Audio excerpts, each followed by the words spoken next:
ভারতের দাদাগিরিকে বুড়ো আঙুল দেখে সরাসরি চীনের সাথে রেলপথে যুক্ত হচ্ছে বাংলাদেশ। ভারত সবসময় ভাবতো বাংলাদেশ মানেই তাদের হাতের মুঠোয় থাকা এক ভূখণ্ড, যার বের হওয়ার একমাত্র পথ ভারতের দয়া। কিন্তু সেই পুরনো হিসাব নিকাশ ধুলোয় মিশিয়ে দিয়েছে অন্তর্বর্তীকালীন সরকার। বাংলাদেশের মানচিত্র এখন আর দিল্লির দিকে তাকিয়ে নেই, তা ঘুরে গেছে পূর্ব দিকে, অর্থাৎ চীনের দিকে।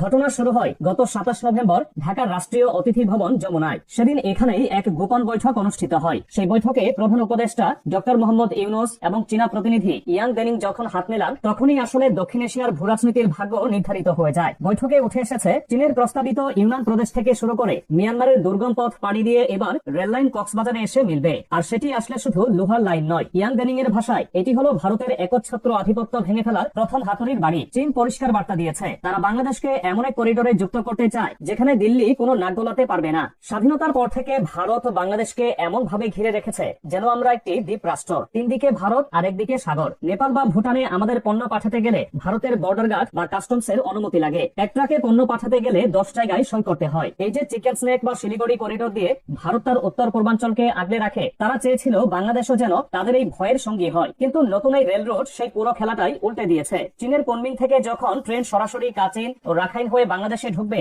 তখন ভারতের সেই ট্রানজিট কার্ড আর কোনো কাজে আসবে না। Carnegie endowment for international piece তাদের রিপোর্টে সাফ জানিয়েছে, রেল লাইন চালু হওয়ার অর্থ হলো দক্ষিণ এশিয়ায় ভারত আর একমাত্র বস বা নিয়ন্ত্রক থাকছে না, ক্ষমতার কেন্দ্রবিন্দু সরে আসছে ঢাকার দিকে। এবার একটু অর্থনীতির খাতাটা খোলা যাক। কেন এই রেল লাইনকে বাংলাদেশের গেম চেঞ্জার বলা হচ্ছে? বর্তমানে আমরা যখন চীন থেকে কোনো কাঁচামাল বা মেশিনপত্র আনি, তা জাহাজে করে ঘুরে আসতে সময় লাগে 15 থেকে 20 দিন। কখনো কখনো বন্দর চটে পড়ে তা 1 মাসও লেগে যায়। কিন্তু এই নতুন রেলপথের জাদুকরী দিক হলো গতি। চীনের হাই স্পিড রেল নেটওয়ার্কের সাথে যুক্ত হলে কুনমিং থেকে ঢাকায় মালবাহী ট্রেন পৌঁছাতে সময় নেবে মাত্র 24 থেকে 36 ঘন্টা। ভাবা যায়, বিশ্বব্যাংকের মতো রক্ষণশীল সংস্থাও স্বীকার করতে বাধ্য হয়েছে যে এই প্রকল্প বাস্তবায়িত হলে বাংলাদেশের পরিবহন খাতের চেহারাই বদলে যাবে। তাদের হিসাব মতে বছরে শুধু পরিবহন খরচই বাঁচবে প্রায় $12 বিলিয়ন।